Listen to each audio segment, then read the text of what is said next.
MMD, or mirror movement development, is the missing pillar of longevity alongside nutrition and exercise.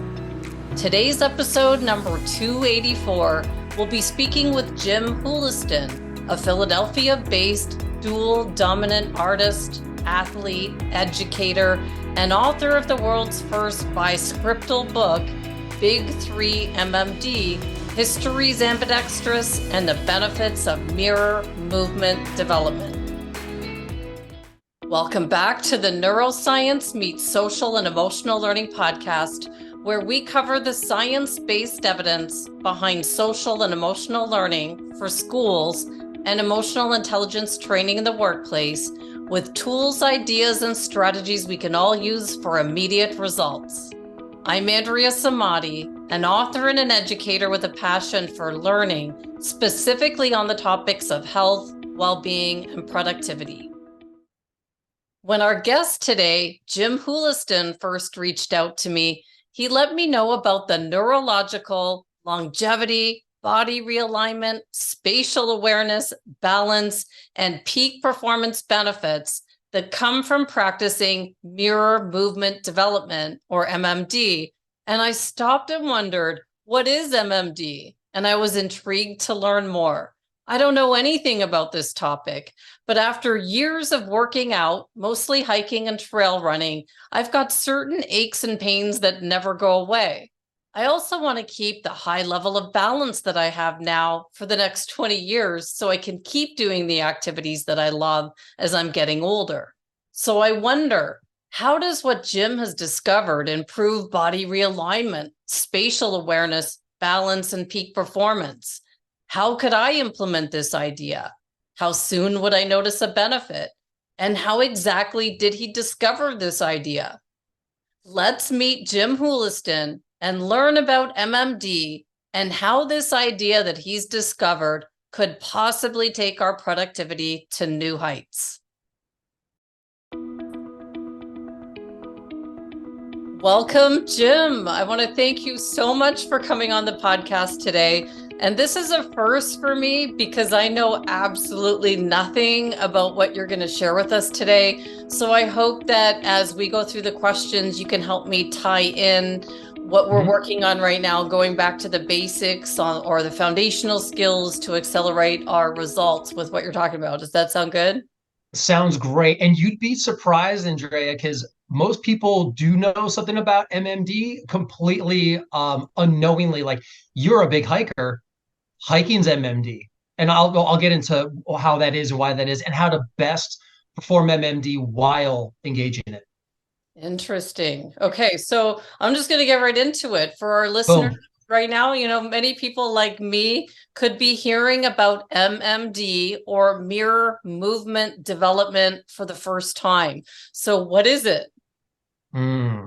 So even before the layman's science of the layman's explanation, if I was to record you doing whatever you do throughout your day, I then take that video and then I would horizontally mirror flip it. The goal of MMD is to work to learn how to do what you see in that mirror flipped video. In that video, you'll see yourself reading in mirror direction, writing in mirror direction with your other hand, throwing with your other arm, kicking with your other foot, et cetera, et cetera, et cetera. You'd see yourself in the kitchen with a mirrored can opener, Oh, wow. open it, mirrored. So it's all of that. Okay. And so what's the science behind this, and how did you discover it to be writing books and talking about it? Myself, like the large spectrum of inadvertent practitioners, it's often inadvertent to begin with. Many of us, we begin it for physical rehabilitation purposes. Like myself, Thomas Jefferson, he was one of those people. It's believed that Leonardo da Vinci was one as well. In one of his personal notebook pages, da Vinci talks about thanking God for having escaped from the murderers with just one dislocated hand. Same thing happened with Thomas Jefferson when he was over in France. For me, it was skateboarding. But the layman science of it, whenever you do something with, in this case right now, I'm twinkling my fingers here on my left hand, my right brain hemisphere is what is engaged in doing that. There's blood flow going to that brain hemisphere and vice versa. And that blood flow is oxygen. That oxygen creates new neurons and new synapses. It thickens your corpus callosum, affects the region of the hippocampi, which is largely associated with memory. And then the averse is the same as well, where when I move my right hand like this, my left brain hemisphere is doing that. So by engaging and practicing an MMD, which is, I refer to MMD as alongside nutrition and exercise, it is the third pillar of longevity. Some of the most incredible athletes on planet Earth who have also played the longest were also the most ambidextrous. And ambidexterity is the traditional understanding of this, but the word ambidexterity, which I use throughout my book, History is Ambidextrous and the Benefits of Mirror Movement Development, Big 3 MMD, I still use it because that's what's culturally best understood. But the word ambidexterity literally is like calling Native Americans Indians after you learn they're not actually from India. Ambidextrous literally means right-handed on both sides. The human body is not mechanically designed with two right hands. You're designed with a mirrored portion of left and right hands. And Benjamin Franklin wrote creatively 11 years before he died about how we should be teaching kids how to develop this. Houdini thought the same, so did Hippocrates. So again, there's a lot I can say on all of this. I imagine that I've answered your initial question, and I know we've got more. So yeah. Yeah. So let's, even before we go into it a little bit more, think about why people don't practice this, why it feels so weird. And I was just sharing with you, I worked in the motivational speaking industry for a time period with a speaker named Bob Proctor. And he would open every session by saying, all right, everyone, put your pen in your left hand and write your name. And Remarkable. it was That's so great. hard. I was sitting there going, like, all my notebooks have my maiden name written all Which squished. is which is weird to think, because Andrea, I'm guessing you have an average design human body where your hands can superimpose like this in a complete mirror, right down the middle, bilaterally speaking. Your exterior features, they're more or less symmetrically placed, just like your skeleton, and your whole organic system is symmetrically weighted, even though your organs are asymmetrically go all over the place. That's one of the biggest indications that humans were mechanically designed for mirrored movement, equally left and right. And you see it in all other basic bilateral species under the sun, where it's a 50-50 split in dominance. Humans were the only ones who are 90-10. I have my thoughts and theories on that I think make the most sense, that I'm happy to share. But you asked, well, why is it so weird and why don't we do it? In order for you to go practice MMD, if you were to follow to its fullest extent, you need a mirror designed can opener. Your keyboard, there does not even exist a completely mirrored keyboard. So there's a part of the brain that has never been exercised by anyone in humanity, because you can't actually do an exact mirrored assortment of that typing in that direction. But even something as simple as try to go to a networking event and go to meet people and extend to them your left hand. It Right. would just be so weird. Plus, we're also the only species who happen to sit around square and circular tables in order to sit down and eat. We are the ones who read and write, which cultures have chosen to just go one lateral direction. So there's many reasons that historically it's been advantageous to declare a side. Hygiene is a major thing that still to this day, there's many cultures who distinguish between a cleansing hand and then a writing and social hand. So there's many human-centric reasons as to why it's advantageous, but it still is not according to the mechanical design of the human body. Human body is designed just like a car, physically. Symmetric frame, symmetric exterior features. And when you open up the hood of a car, the quote unquote organs, the internal components, they're asymmetrically all over the place. But the best designed car is going to weigh the same down both sides, just like the human body. You would never buy a right car you would never buy a car that only makes right-handed turns. But we're settling for the same with the human body. And as a result, we're lacking more, frankly, synapses, neurons in the brain, symmetric, like the spatial awareness that increases. There's all these benefits that we'll of course get into, but I hope within there it answers the question. Oh, weird is the word that you used. Mm, And that is the word that 95 plus percent of all the people who I engage in this say. It feels weird. Your brain is physically working to make brand new pathways that you've never exercised before. So it would be like going into the gym and trying to like lift a big weight and you're like, oh my gosh, I can't do this. But if you start small, you repeat, I don't have to explain how going to the gym works, and then you get big and you come to right. a point where you can ultimately lift whatever. The same thing is with this, like with MMD, you can see an exact progression for anyone who start with who starts writing. Always date your journal entries, so then you can see exactly how it improves over time. Um, yeah, it's a big exercise that has incredible benefits. So how would someone start practicing it? And I know a little bit about your background from skateboarding. So, I'm just trying to think about, yeah, I can see him in the background there. And did you know Dr. Huberman was also a skateboarder? Yep, I first listened to him on I think an episode of the Nine Club, which is it's a skate there it's a group of skateboarding YouTubes. They're pro skateboarders who they had him on, and it was all neuro nerdy based, and I was loving it.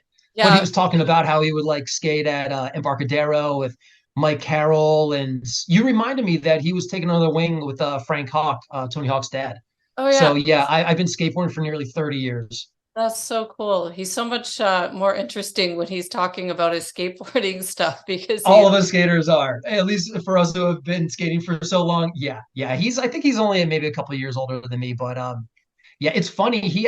I presented at McGill University in October, and he was presenting the week after me. oh, And I cool. was like, "Are you serious? I'm missing meeting." I told Dr. Rolando Domeister, I'm like, "Yo, Oh, I totally want to go meet him." So, that's awesome. yeah. Mhm. Cool. Well, so like going back to your athlete days, right? So Which are what still happening. They're actually bigger than ever. exactly? We never stop, but I don't know about you. You seem to be if you're close in age to Dr. Huberman, you're a little He younger than me. But like your body starts breaking down as you're getting older, and then you go to the some chiropractor and tell me about how you discovered MMD to rehabilitate your body. Okay. So I've been skateboarding since the age of 12. I just turned 40 a month ago. Happy birthday to me a month later. And I every day I basically did it in Old Forge, Pennsylvania, and I would just skate to school or before after school. In college at Westchester University, I started a skateboarding club. So I was all the time skateboarding, and I only ever did it regular stance, which in the skateboarding world is when your left foot is forward on the board. And so you're pushing with that right foot. By the time I was 22, I was going to chiropractors to try to fix my lower back pain. I had to stop skateboarding. Whenever I would skateboard, my back would hurt. And it was shortly after this was all starting that I moved from Westchester, Pennsylvania to San Diego, California, with every aspiration to be skateboarding.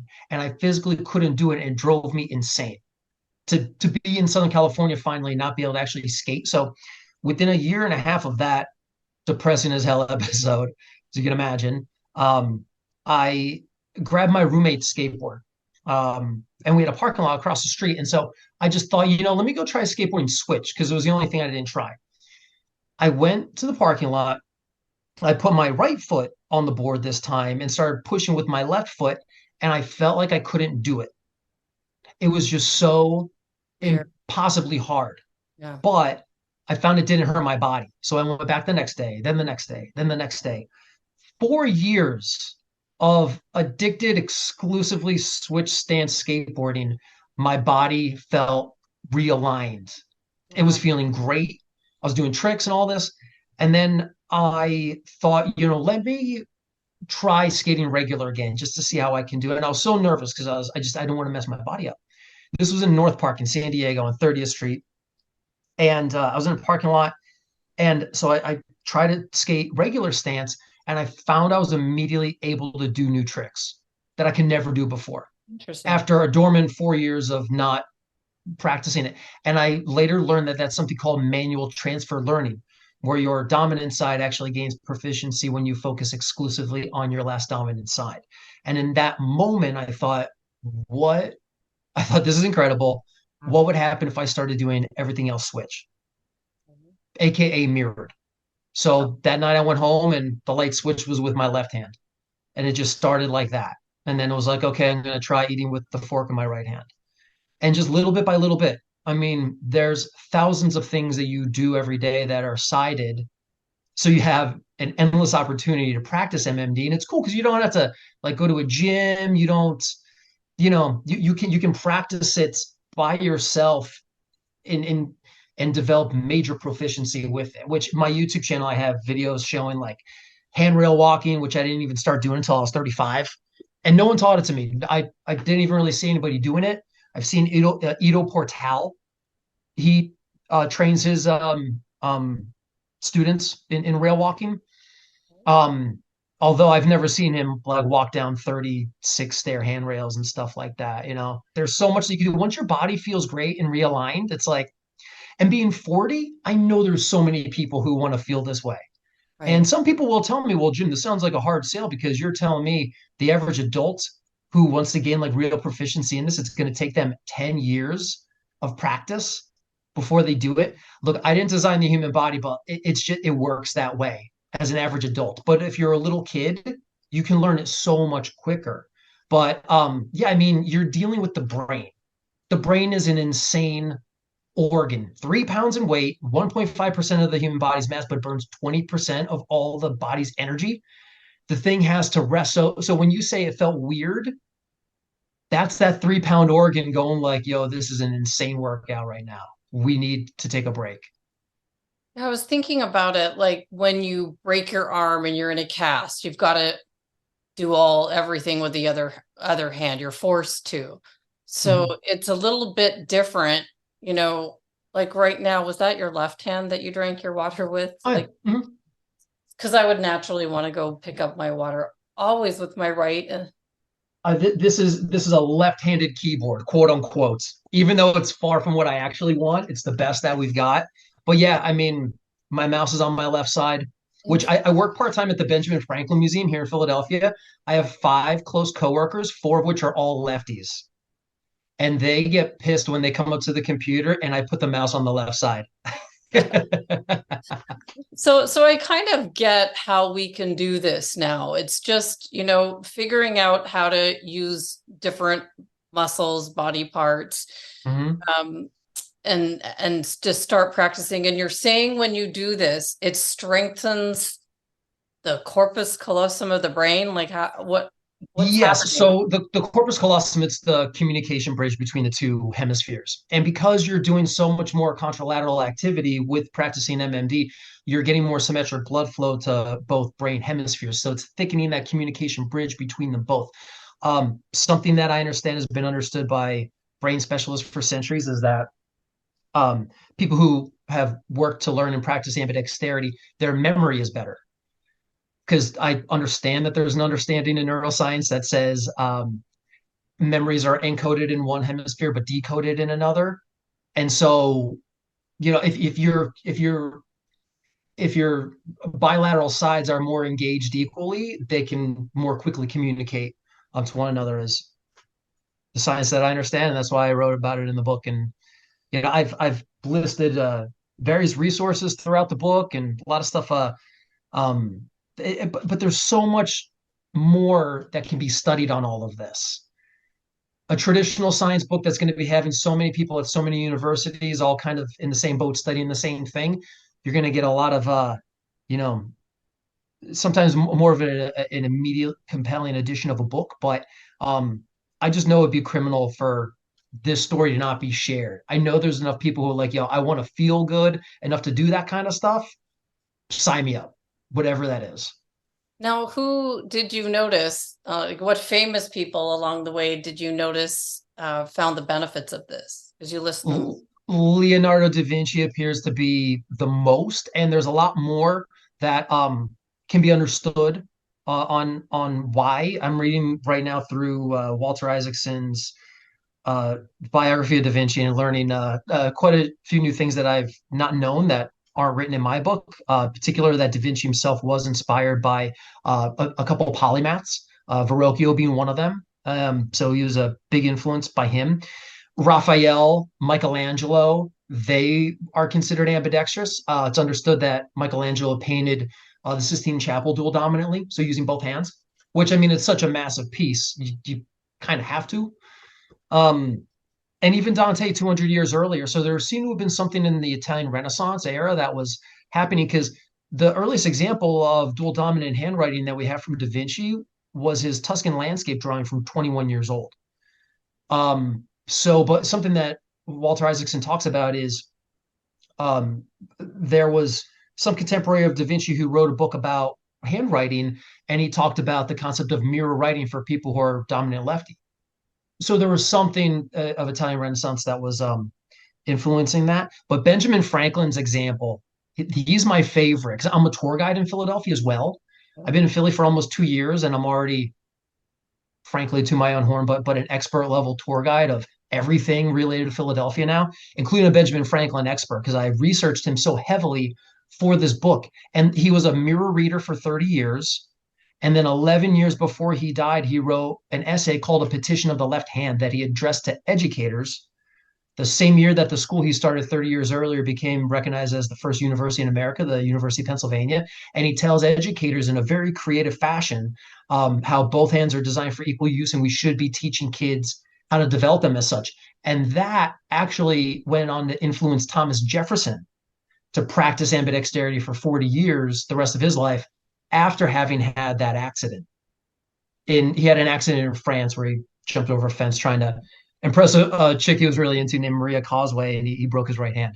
But when they reunite in Philadelphia months before Franklin died, because this happened while Jefferson was in France and Franklin was already back here in Pennsylvania, they would have reconnected, and Franklin or Jefferson would have told Franklin, I broke my right hand while I was over in France, and so I had to start learning to write left-handed for rehabilitation purposes.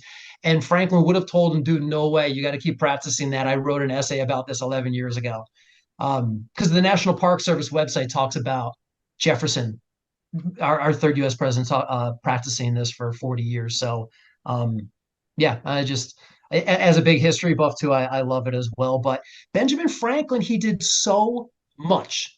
I guess so many tourists would tell me, wow, he was really smart. He only went to elementary school for 2 years before the age of 12. Wow.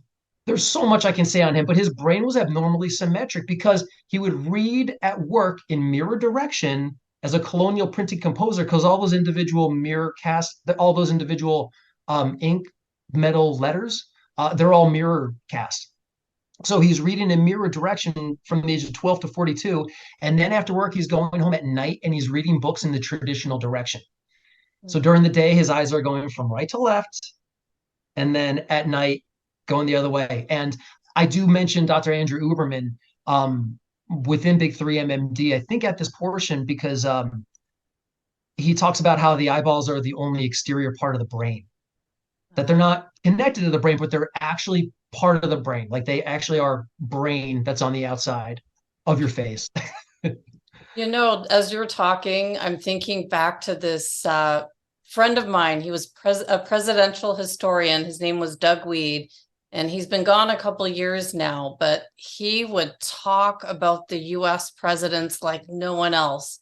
And it would have been amazing to have him on this and have him give some history to add to what you're saying, because he would do it. He would go back, and I would watch him on CNN and connecting all the presidents in the past from Reagan all the way through. And he'd been, in the White House with many of them. He did interviews with the president's children and written a lot of books. So it was just wow. Listening to you. I miss him a lot, and I wish he was here because he would have added to this conversation like no one else. It would have been phenomenal because I don't know your craft. And I'm Canadian, so I'm definitely not going to talk about the US presidents. That's why I would watch Sure. Weed talk, but gosh, it would have been phenomenal to have him here right now. So when I heard your, looking at all these people's dominant hands, I thought, how did he come up with this? Almost like how Doug Weed came up with his theory. And so I just wonder. Well, I mean, I've had quite a bit of time to think about this stuff, and what really happened, the reason that my book is even existing is because by the time I would say 34, I started really noticing some differences. The spatial awareness stuff, the Right. balance. Yeah. When I was living in Tijuana, Mexico, that's when I started rail walking because I did slacklining for many years, mostly in Tijuana, and I lived forbidden Guadalajara, Mexico. And but when I moved to Tijuana, there's no real parks that have a bunch of trees that you can post a slack line up on, but there's a lot of rails and like low to the ground rails. And I just thought like I would hold on to a thing on the side like a wall so I can balance safely. But I was like, this feels kind of like a slack line. But then because I grew up skateboarding for so many years, the idea of being on top of a handrail wasn't like the most foreign concept. So I just kind of like pieced them together and was having it's so much fun, Andrea, in general MMD. Because with handrail walking, there's handrails everywhere. I can go to a new city and find like New York City has some of the craziest 50 stair handrails on the Hudson. And at 40 years old, I can be excited about going up there, longboarding around all day, and then going handrail walking. And I haven't been to a chiropractor in years. Which, by the way, chiropractors they incorporate MMD and adjustments. I've never had a chiropractic adjustment that was just on one side and not the other. They're mirroring their movements. Same thing with yoga. Same thing with swimming, cycling, running, walking, all of that. Hiking. There's a way. What you would want to do, Andrea, with hiking to really utilize MMD, you want to practice symmetric breaths, which is basically exhaling on your odd-ended steps. And then with swimming, it's strokes, with biking, it's pedals. But so on your third, your fifth, your seventh, or your ninth are going to be the most relaxed. Your third, your threes are going to be the most accelerated. And I talk a bit about this in at least one of my YouTube videos.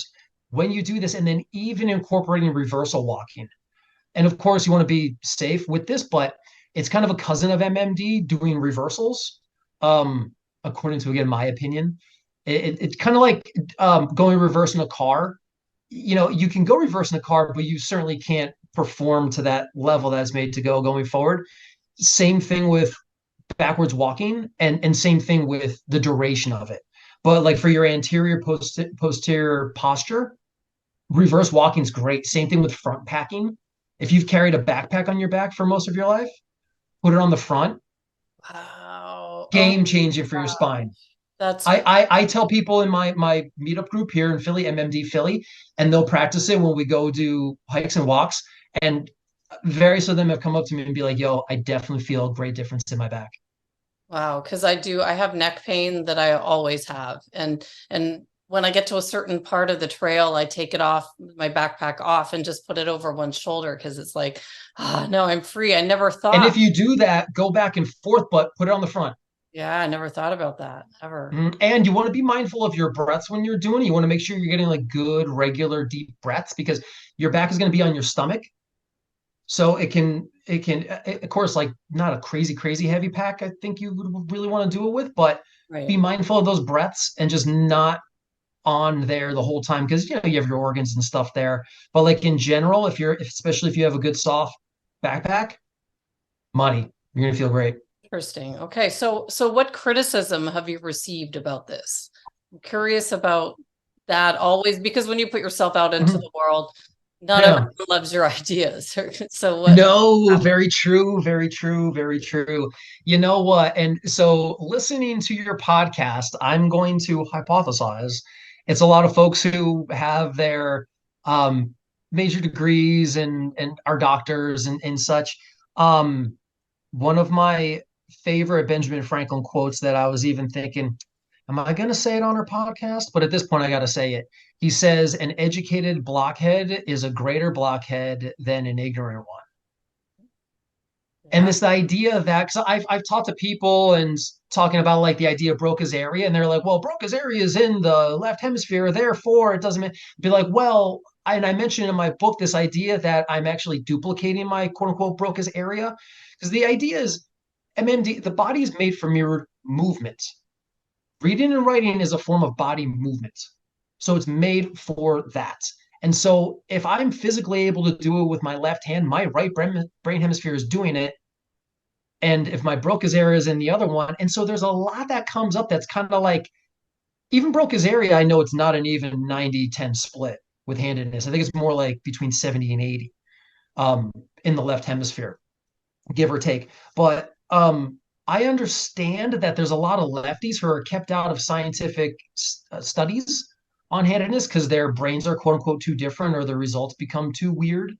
Um, so there's just, so when I come up against that kind of stuff, like I even met, this will sound like a delightful tale. I met this girl at a bar last week, my favorite bar in Philly called Tattooed Mom on South Street, because every inch of the walls upstairs are covered in street art. So all of us street artists, of which I am, I'm a ambidextrous chalk artist around the city.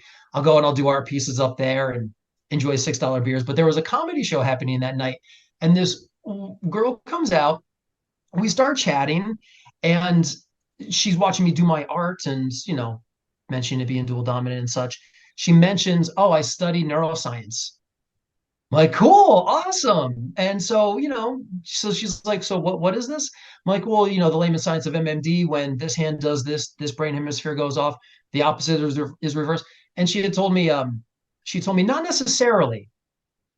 And I was like, I'm flabbergasted. I've never heard someone studying neuroscience to say, well, no, it's not cross the contra hemispherical, the brain body relationship to movement. And I was like, where have you heard that? I definitely want to like know your resources. And she just couldn't say anything. It was just kind of like not necessarily. So little things come up every now and then, but I've got a good buddy of mine who's also a tour guide, had been a neuroscience professor out in California for many years, my buddy Matt Bautista. And I've even asked him straight up, I'm like, you're the academic guy, you know all about me telling you this. He's got my book.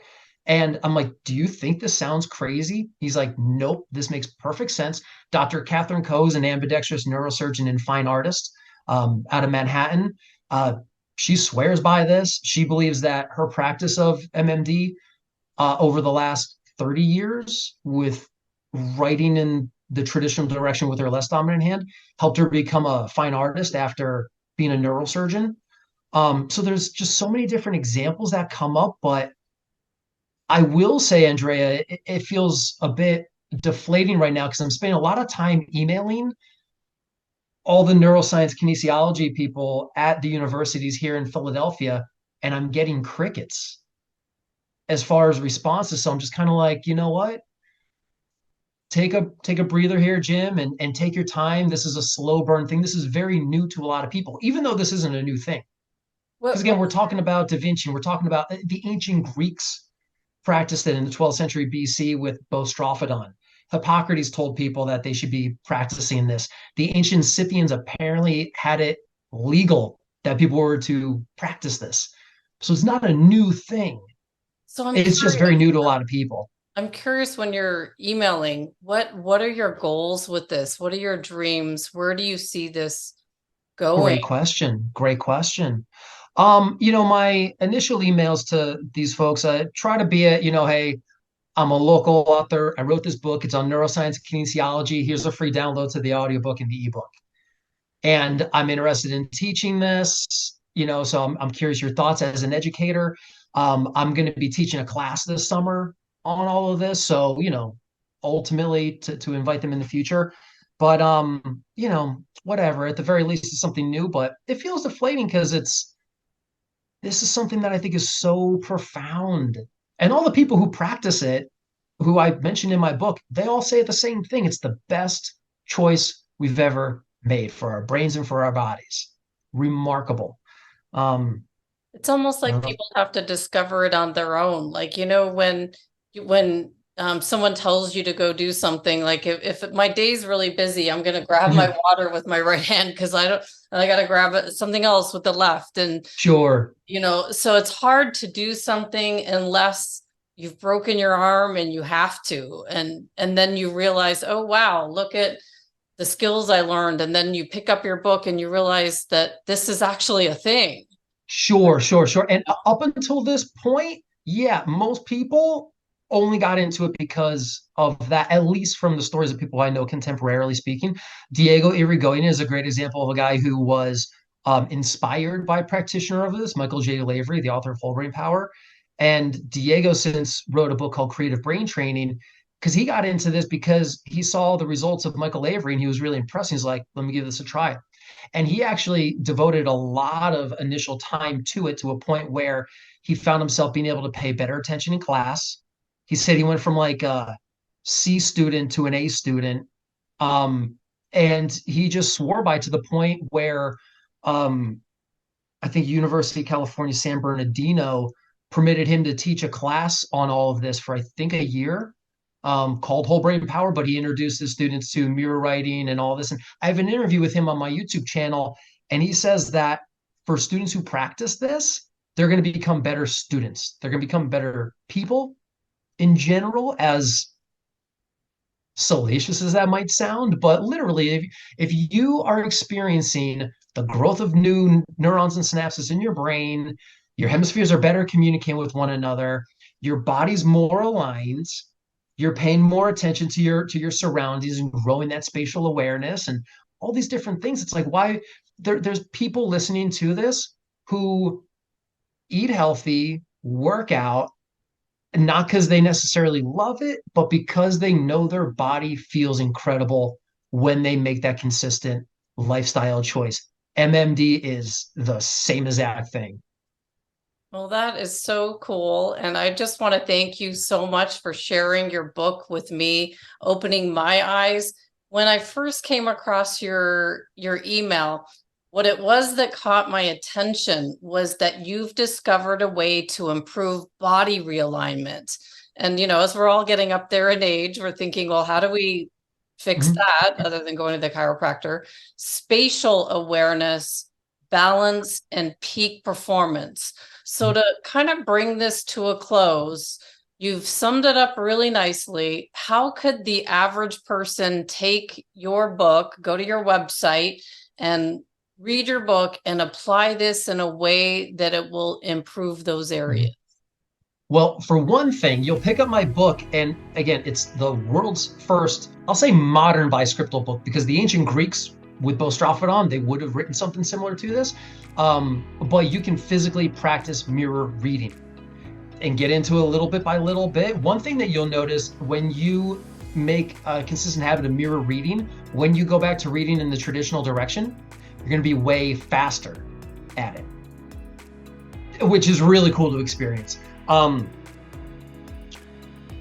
How to really get into it, just practicing MMD. One thing that I'll say, I should write and post on my website, this will be my next homework assignment for Planet Earth, basically like the top 50 things that you could do to begin MMD. And number one would be like, go home, left, opposite hand for the light switch. Step 2, eat your Cheerios with that other hand.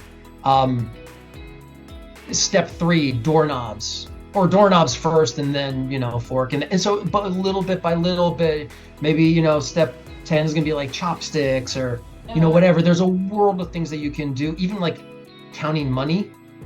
There's a mirror way of doing that. Tying your shoelaces, which other than left-handed mirror writing is the that would be like number 50. That would be like the most difficult. I think number 49 would be mirror tying your shoelaces, which might not sound complex, but try it. Hand, and then actually go around it with the other hand, and it will blow your mind apart.